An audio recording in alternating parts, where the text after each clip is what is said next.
Hello. आज हम NCERT class 9th economics को स्टार्ट करेंगे। इसमें हम आज पहला chapter story of the village Palampur पढ़ेंगे। विलेज पालमपुर एक हाइपोथेटिकल विलेज है जिसको एक एग्जाम्पल की तरह यूज किया जा रहा है लर्निंग के लिए इस इकोनॉमिक्स के चैप्टर में, जहां आपको प्रोडक्शन विलेज इकोनॉमी के बारे में जानने को मिलेगा।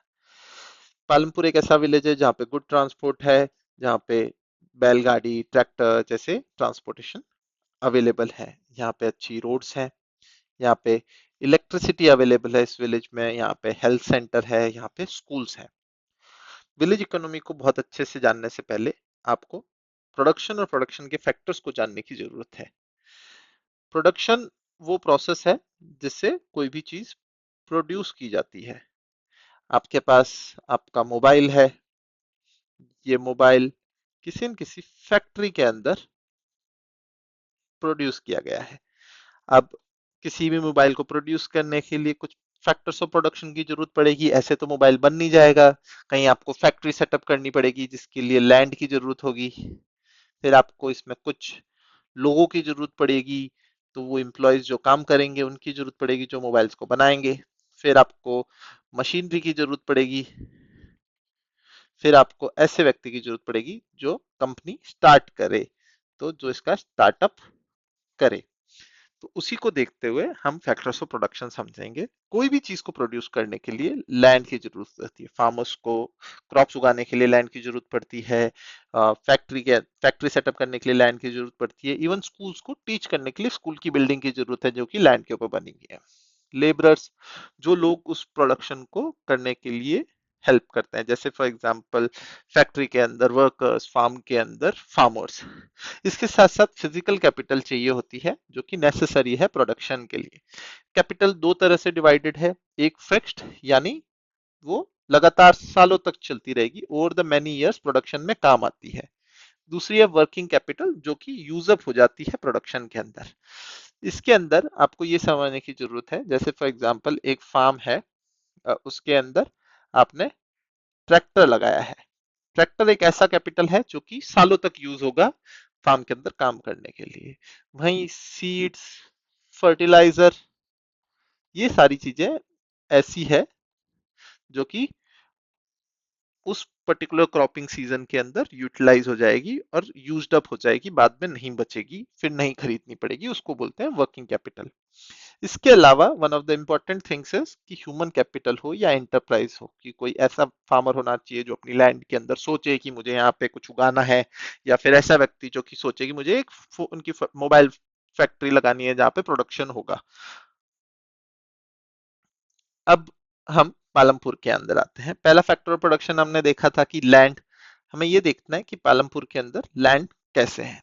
हमें पता है कि लैंड फिक्स्ड अमाउंट में अवेलेबल है और आ, उतनी ही रहेगी जितनी है, लेकिन लैंड को अलग अलग पर्पस के लिए डिवाइड किया जा सकता है। पालमपुर में एग्रीकल्चर के लिए नई लैंड 1960 से ऐड नहीं हुई। इसका क्या मतलब है, पहले फॉर एग्जांपल लोग जंगल में रहते थे, धीरे धीरे नई नई लैंड को एग्रीकल्चरल लैंड कन्वर्ट करते रहे। अब उस स्थिति पे आ गए हैं कि अब नई लैंड एग्रीकल्चरल लैंड में कन्वर्ट नहीं की जा सकती है। तो फिर अब नए पॉपुलेशन को इंक्रीज होते हुए देखते हुए प्रोडक्शन कैसे इंक्रीज किया जाए, तो एफिशिएंसी इंक्रीज करनी पड़ेगी कि उसी लैंड में सेम लैंड मोर प्रोडक्शन, ये अगर अचीव किया जाए तो हमारी नीड्स कंप्लीट हो सकती है। सारी सारी चीजें नीड से ओरिजिनेट हो रही है। हमारी नीड ज्यादा है तो हमें मोर प्रोडक्शन की जरूरत है, पर लैंड सेम है तो एफिशिएंसी इंक्रीज करने का क्वेश्चन आएगा। अब जहां मल्टीपल क्रॉपिंग की जा सकती है, कि एक ही लैंड है उसके अंदर अलग अलग टाइम पे मल्टीपल क्रॉप्स उगा के उसकी throughout the year time utilise किया जा सकता है और उसको आप अच्छे से यूज कर सकते हो। जैसे फॉर एग्जांपल आपका कोई एग्जाम है, लास्ट डे पे आप पढ़ाई स्टार्ट करते हो, आपके पास 10 आवर्स है, आपको चैप्टर वाइज उसको डिवाइड करते हो कि मैं इस तरीके से किसी चैप्टर को कंप्लीट करूंगा, इस तरीके से नेक्स्ट चैप्टर को कंप्लीट करूंगा और टाइम को एफिशिएंटली यूज करूंगा। उसी तरीके से फार्मर्स अपनी क्रॉप को भी उसी तरीके से यूज करते हैं। पहला जो सोइंग सीजन है उसे खरीफ कहते हैं, ये रेनी सीजन के अंदर बोई जाती है। पालमपुर के अंदर ज्वार और बाजरा दो क्रॉप्स उगाई जाती है। ये टिपिकली जून से सितंबर के बीच में उगाई जाती है, जब मॉनसून आया हुआ होता है। फिर विंटर में रबी उगाई जाती है, विंटर के अंदर आप वीट उगाते हो। विंटर और रेनी सीजन के बीच में पोटैटोज भी उगाए जाते हैं, टिपिकली अक्टूबर से दिसंबर के बीच में। और शुगर केन पालमपुर के अंदर ईयर राउंड क्रॉप है। तो आप through out the year different different crops को यूटिलाइज करके लैंड को किसी भी पीरियड में आइडल नहीं रहने देते हो, और उसकी फुल यूटिलाइजेशन करते हो अराउंड द ईयर। अब उससे तो सारी बात नहीं बनने वाली, क्योंकि आपने पूरे साल ही उसको यूज कर लिया है। लेकिन आपको ये भी देखने की जरूरत है कि धीरे धीरे और पॉपुलेशन बढ़ रही है, और नीड्स बढ़ रही है, और प्रोडक्शन की डिमांड बढ़ रही है। तो उसी हिसाब से आपको अब सारी अपने टाइम पीरियड यूटिलाइज कर लिया, क्या उसी समय जब आप वीट उगा रहे थे लास्ट ईयर से ज्यादा वीट कैसे उगाया जा सकता है। तो पिक्चर में आता है ग्रीन रिवॉल्यूशन। 1960 के बाद में जब ग्रीन रिवॉल्यूशन पिक्चर में आई, तो फार्मिंग मॉडर्नाइज हुई। अब फार्मिंग मॉडर्नाइज होने का क्या मतलब है? मॉडर्न तरीके से फार्मिंग करके फार्म का यील्ड बढ़ाया या प्रोडक्शन बढ़ाया। अब प्रोडक्शन के अंदर मल्टीपल चीजें हैं। पहला है high yield variety seeds, HYV ऐसे सीड्स हैं जो कि ज्यादा प्रोडक्शन देते हैं। जैसे आप नॉर्मल सीड को अगर लेते तो वीट 100 किलो अगर हो रहा था एक एकड़ में, तो अब 300 किलो होगा। उस फील्ड की उस सीड की यील्ड वैल्यू उतनी ज्यादा है, तो आप उतने बेहतर सीड्स को यूज करोगे, जो कि साइंटिफिकली ऐसे बनाए गए हैं। उसके अलावा केमिकल फर्टिलाइजर्स यूज किए जाते हैं, ज्यादा न्यूट्रिएंट्स मिल सके प्लांट्स को या फिर क्रॉप को। पेस्टिसाइड्स यूज किए जाते हैं ताकि पेस्ट से बचाया जा सके, और मॉडर्न मशीनरी और ट्यूबवेल्स का यूज किया जाता है इरिगेशन और फार्मिंग एक्टिविटीज के लिए।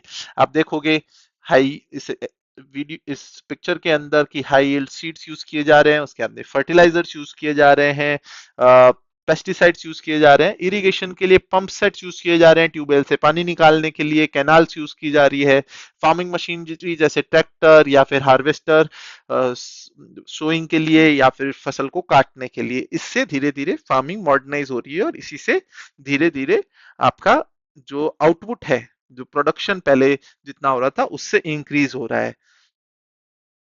लेकिन इस ग्रीन रिवॉल्यूशन के क्या सारे ही पॉजिटिव इम्पैक्ट है? पॉजिटिव इम्पैक्ट एक तो बड़ा क्लियर है, जो अभी हमने देखा था कि यहाँ पे जो प्रोडक्शन है वो पहले जैसे 1300 केजी हो रहा होगा, वो अब 3200 केजी हो रहा है पर हेक्टेयर इन पालमपुर एग्जाम्पल की हाई प्रोडक्टिविटी हो गई है। लेकिन साथ ही साथ हमने ये देखा था कि पानी मशीनों के द्वारा जमीन से निकाला जा रहा है, तो वाटर टेबल जो है ग्राउंड वाटर की वो डिप्लीट हो रही है, कम हो रही है।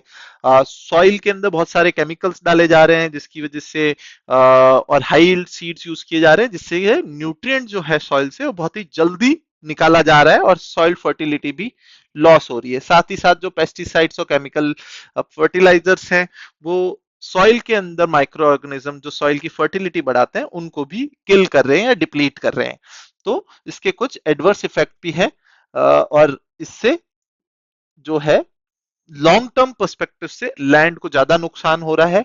तो ये पॉजिटिव और नेगेटिव इंपैक्ट है ग्रीन रिवॉल्यूशन के। अब ये तो बात हो गई कि लैंड किस तरीके से यूज की जा रही थी, उसकी एफिशिएंसी कैसे थी, किस तरीके से प्रोडक्शन बढ़ाया गया। अब हमें ये देखने की जरूरत है कि क्या लैंड सबके पास उतनी ही है? बहुत सारे लोग पालमपुर में रहते हैं, सबके पास बराबर लैंड है, या फिर लैंड अलग अलग लोगों के पास है, कुछ लोगों के पास है या नहीं है? तो हम ये देखते हैं इस एग्जाम्पल में कि 450 फैमिलीज रहती है, 450 फैमिलीज रहती है पालमपुर के अंदर। उसमें से 150 फैमिलीज लैंडलेस फार्मर्स हैं। लैंडलेस फार्मर्स क्या होता है? जिनके पास खुद की कोई लैंड नहीं है, और वो दूसरे की लैंड के ऊपर जाके लेबर की तरह काम करते हैं। अराउंड 240 स्मॉल फार्मर्स है जिनके पास less than 2 hectares of land है, और 60 ऐसे हैं जिनके पास लार्ज या मीडियम फार्म्स है। आप इस पिक्चर में देखोगे कुछ कुछ एरियाज ऐसे हैं जहाँ पे बड़े बड़े फार्म्स है, कुछ कुछ एरियाज ऐसे हैं जहाँ पे छोटे छोटे फार्म्स हैं। अ, जिसकी जितनी लैंड जिसकी ओनरशिप है उसके अकॉर्डिंग। क्या अब इससे कुछ प्रॉब्लम आ रही है, या फिर इकोनॉमी किस तरीके से पालमपुर की वर्क कर रही है, ये देखेंगे। अब खेत में काम करने के लिए जनरली लेबर की जरूरत पड़ेगी। जब उनके पास लैंड है, second factor of production labour है, तो लेबर यूज करने के लिए स्मॉल फार्मर्स फैमिली लेबर्स को यूज करते हैं। स्मॉल फार्मर्स क्योंकि उनके पास लेस देन 2 हेक्टेयर्स है, लैंड है तो उसके अंदर वो हस्बैंड वाइफ और किड्स साथ में मिलके खेती कर लेते हैं। जो बड़े फार्मर्स हैं वहां पे हायर्ड लेबरर्स जाते हैं, लैंडलेस लेबरर्स को वहां यूज किया जाता है, लेकिन उनकी भी जरूरत धीरे धीरे कम हो रही है क्योंकि मशीन्स यूज हो रही है, मॉडर्नाइज हो रहा है फार्मिंग। हमने देखा था हार्वेस्टर ट्रैक्टर यूज किया जा रहा है फॉर सोइंग एंड कल्टीवेशन। इसकी वजह से लोगों को और कम वेजेस मिल रहे हैं और पॉवर्टी भी बनी रह रही है पालमपुर जैसे विलेज के अंदर। अब हमने लैंड और लेबर को देखा, इसके बाद में कैपिटल किस तरीके से आ रही है फार्मर्स के पास। तो ये पैटर्न है पालमपुर के अंदर की, जो स्मॉल फार्मर्स हैं वो जनरली हाई इंटरेस्ट पे बोरो करते हैं। जैसे सविता का एग्जांपल दिया है कि उसने 24% पर एनम के इंटरेस्ट रेट पे लोन लिया है प्रोडक्शन करने के लिए। प्रोडक्शन में फिर लॉस हो जाएगा तो वो लोन रिपे नहीं कर पाएगी, और डेट साइकिल का भी एक पूरा पूरा कॉन्सेप्ट हो सकता है वहां पे कि कोई एक farmer debt small farmer debt cycle में फंस सकता है हाई इंटरेस्ट की वजह से, और उसके लिए फार्मिंग प्रॉफिटेबल नहीं हो। वहीं लार्ज फार्मर्स हैं वो लोन नहीं लेते हैं क्योंकि उनके पास सेविंग्स है, क्योंकि उनकी लैंड बहुत ज्यादा है, उनके पास सरप्लस प्रोड्यूस है जिसको वो बेच के नेक्स्ट ईयर के लिए यूटिलाइज कर सकते हैं। अब सरप्लस प्रोडक्शन की हमने अभी बात की, तो स्मॉल फार्म्स में कम सरप्लस होता है, जनरली वो यूटिलाइज हो जाता है अपने फैमिली में ही, और जो बचता है उसको मार्केट में बेच दिया जाता है। लेकिन बिग फार्मर्स जिनके पास 60-70 हेक्टेयर्स ऑफ लैंड है, उनके पास सरप्लस है, वो बाजार में बेचते हैं और ज्यादा कैपिटल खरीद सकते हैं। और स्मॉल फार्मर्स डेट के ऊपर ही कंटिन्यूअसली उस साइकिल के अंदर डिपेंडेंट रहते हैं। अब ऐसा नहीं है कि पालमपुर जैसे गांव में सिर्फ एग्रीकल्चर इकोनॉमी है, यहाँ पे कुछ अदर अलाइड एक्टिविटीज भी है या नॉन अलाइड एक्टिविटीज भी है जो पालमपुर में हो रही है। जिसका पहला एग्जांपल है डेयरी। डेयरी एग्रीकल्चर के साथ साथ चलती है। फार्मर्स जनरली काऊ गोट बफेलो को रखते हैं, उससे मिल्क प्रोडक्शन होता है और मिल्क को सेल किया जाता है, मिल्क को घर में यूटिलाइज किया जाता है, तो वो भी इकोनॉमी का एक पार्ट है। हमने पहले पढ़ा था कि पालमपुर के अंदर शुगर केन प्रोडक्शन होता है, शुगर केन से जैगरी बनाने का भी प्रोसेस पालमपुर के अंदर है। अब हम देखते हैं, हमने भी फैक्टर्स ऑफ प्रोडक्शन पढ़ा था, तो जैगरी के लिए क्या फैक्टर्स ऑफ प्रोडक्शन होगा? लैंड होगी जिस पे फैक्ट्री लगेगी, फिर लेबर रिक्वायर्ड होगी, फिर उसके बाद में कैपिटल रिक्वायर्ड होगी, कैपिटल में आपको मशीनरी चाहिए होगी, उसके बाद में आपको रॉ मटेरियल चाहिए होगा। रॉ मटेरियल इस केस में शुगर केन है।